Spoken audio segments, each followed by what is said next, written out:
Après tout ce qui se passe sur les réseaux sociaux, dans la politique congolaise en général, on ressent que Tshisekedi veut se réconcilier avec Joseph Kabila Kabange, le sénateur à vie. Tshisekedi veut se rapprocher encore de son papa, Joseph Kabila Kabange. On ressent encore une fois un rapprochement. Tshisekedi Tshilombo veut se rapprocher de son fabricateur, Joseph Kabila Kabange. Alors, en politique, il n'y a pas d'ennemi éternel. Il n'y a que des intérêts éternels qui jouent là-bas. Relation entre Félix Tshisekedi et son mentor, son patron, son créateur Joseph Kabila Kabange semblait rompu à jamais. C'est comme s'il ne fallait même pas ezala lisusu. Mais tu as sentir un retournement des situations spectaculaires aujourd'hui se profile à Kinshasa. Alors, quelles sont les motivations? Il y a Mwana Tshisekedi Tshilombo Félix azongela papa créateur, papa fondateur naye.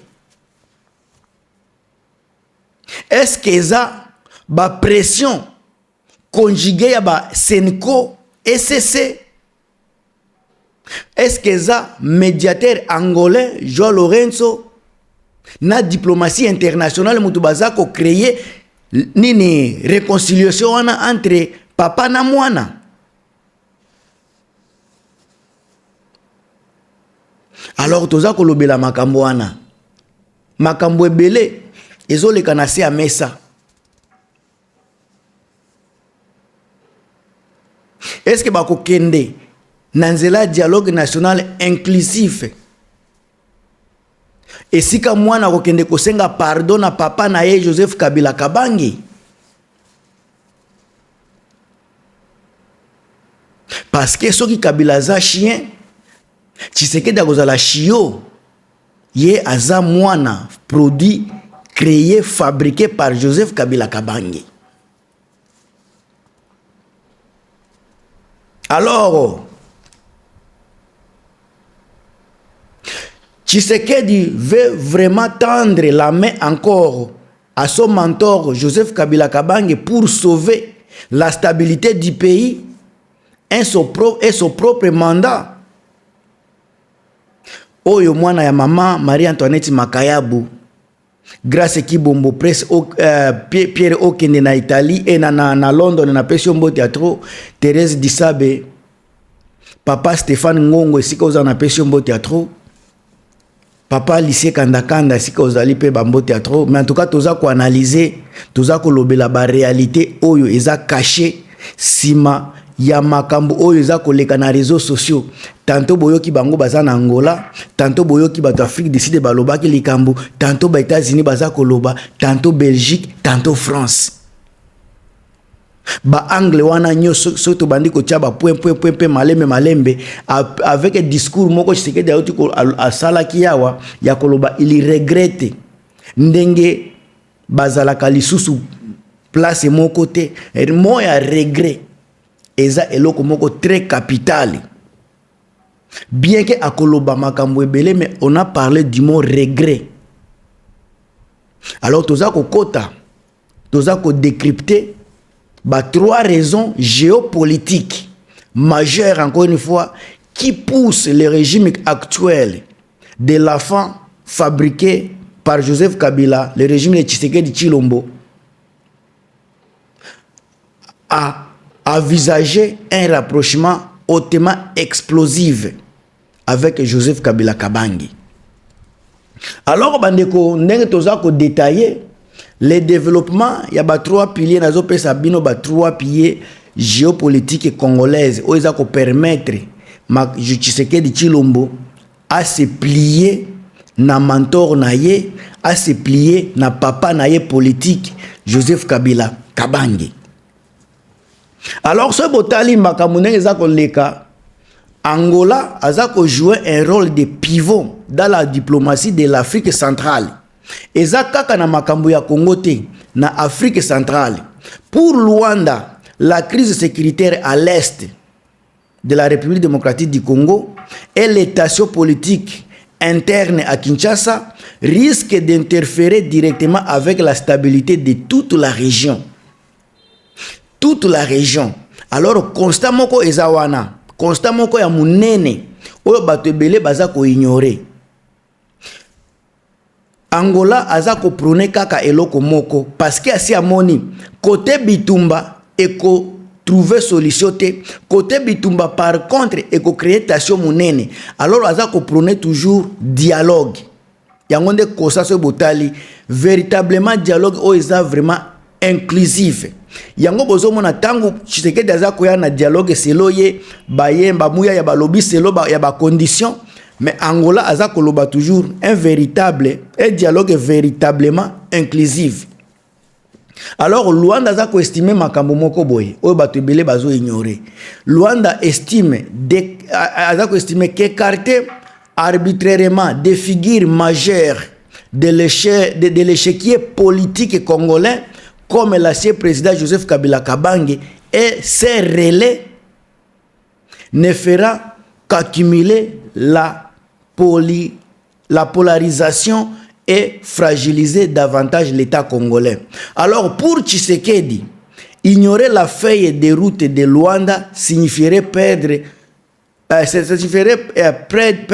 son plus puissant allié régional. Namakamu nyonso le puissant allié régional à Tshisekedi eza Angola. Alors pour na ko perdre Angola, est-ce que akondima ko perdre Angola? Pour na ko perdre Angola, il faut aboya dialogue oza véritablement inclusif. Alors tozana diplomatie spirituelle o ya ba negonabiso ya Senko et NCC o bazako imposer cadre moko inclusif encore une fois. Cadre inclusif.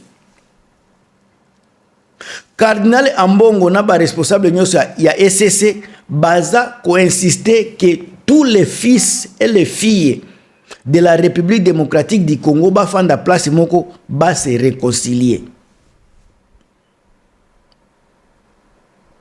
SCC baza ko na Senko na SCC baza ko constituer un contre-pouvoir na koloba moral et puis indispensable na mboka na biso. Lorsque les églises s'unissent pour exiger un dialogue national inclusif, aucun chef d'État congolais ne peut l'ignorer sans risquer une rupture sociale. Bayebi yango bien. Bayebi yango bien. Alors, tango baza kolobela dialogue national inclusif, leader religieux baza ko exiger un dialogue sans sujet tabou et sans exclusion sélective. Si Tshisekedi veut éviter une contestation, par exemple populaire des masses, soutenue par l'opposition et les églises contre l'éventuelle réforme constitutionnelle, par exemple, il doit accepter de s'associer à la table des négociations avec ses opposants. Et dans cette équation, le camp Kabila reste un poids lourd incontournable. Un poids lourd incontournable. Alors, basé na recherche à consensus moko, il y a défense face aux menaces sécuritaires. Il y a un objectif principal. Alors, face à la dégradation de la situation dans l'est du pays et aux pressions internationales pour un règlement politique durable, l'Union sacrée, Oya Tshisekedi, se retrouve isolée face aux critiques internes et externes.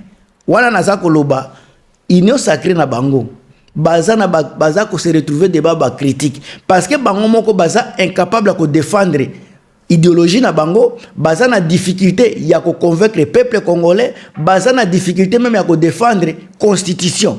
Wana nazolo bela Union sacrée ya Tshisekedi. Alors tozo kita na ba calcul stratégique calcul stratégique yango eza nini?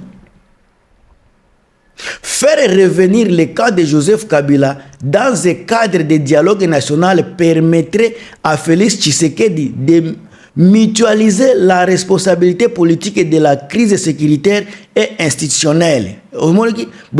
Mutualiser. Alors, un rapprochement, et qu'on crée un rapprochement, même Tassil, avec son prédécesseur, désamorcerait, par exemple, une partie de l'opposition radicale et redonnerait une légitimité consensuelle aux institutions. Alors, Tshisekedi au moment naza ko sala boye, ba calquer na bango ezo kene na ndenge ya ko se réconcilier na mentor na bango, mutu apesa bango pouvoir. Kabuya yemo kwa lobaki, Joseph Kabila a regardé, il a regardé. Donc on les a donnés, on les a propulsés, on les a fabriqués, on les a créés. Il passait beaucoup de temps na bakingaka tikuna ko kende ko zo ba instruction comment ko gérer l'état. Alors, la réconciliation sincère ou simple manœuvre d'apaisement politique, soit si la rhétorique officielle de Kinshasa reste ferme, la réalité géopolitique impose par règle nango. Ni la communauté internationale, encore une fois, ni les voisins régionaux comme Angola, Burundi, Rwanda, Tanzanie, je ne sais pas, ni les forces religieuses locales ne peuvent d'un processus politique d'exclusion. Nyonso batu bakosala eloko bazako senga ezaka politique d'inclusion. Oyo bazo sala ya exclusion eza vraiment aboli mutata mon côté azanango posa. Alors, Tshisekedi ndenge na sala qui émission moko lobby si je ne me trompe, Azako se retrouver au pied du mur pour maintenir la stabilité de son second mandat et rassurer ses partenaires. Le dialogue avec Joseph Kabila pourrait bien passer à l'impassable et à une nécessité absolue. Alors, ce qui est comme déjà nécessité moko absolue et zeloko moko impassable, donc Tshisekedi aza kokende ko se réconcilier na papa na ye Joseph Kabila. Ce qui vraiment dialogue ne bazoloba est comme impassable et eza nécessité moko absolue selon la communauté internationale baza koloba. Donc baza kosala moyen nyoso Tshisekedi akende na mabolongo, akende ko fanda, akende ko sakupri ko nini ko senga bolimbisi na papa na ye politique oyo apesa ki bokonzi malheureusement akeko bebisa mankambo ndenge tozomona e bebi. Parce que papa ndenge tango apesa ka mwana, tango papa za kutikala mwana héritage okolinga mwana amemango na ndenge ya bien. Soki abomi apanzi héritage ezalaka bien te, esalaka bien te. Awa naza koloba vie na ngai président FMK François Mbuku Kasa ko contredire ngai te. Alors héritage o batikela Tshisekedi Tshilombo Félix, il a été incapable à kolakisa na miso bato ke il y avait un papa, il y avait un monsieur oyo apesa ye héritage. Lelo sika il faut kende kopesa compte rendu ya ba héritage ba kabela ye ya pouvoir o ba pesa ye akende ko sala compte rendu. Qu'est-ce qu'il a fait? Place nini ndaza laki na problème tango ba pesa ki ba ligne de conduite ko la ki sa ke pays eza fragile. Nini nde etinda ki akende contrairement na ba volonté ya peuple. Nini nde sala ki akende contrairement na ba institution o ezalaki déjà wana o ezalaki mise à place par papa na ye Joseph Kabila Kabange. Wanande esika problème esika eza kozala. Donc Tshisekedi Tshilombo pour la nécessité absolue ya stabilité mboka na biso ya kimia aza obligé ya kokende na makolo ya Joseph Kabila Kabange. Alors ndang boza koyoka. Est-ce que Tshisekedi aza koluka rapprochement na Joseph Kabila? Oui, parce que bakokende te sa ke ba solola. Aza na posa ba solola avant ba kende na niveau ya dialogue.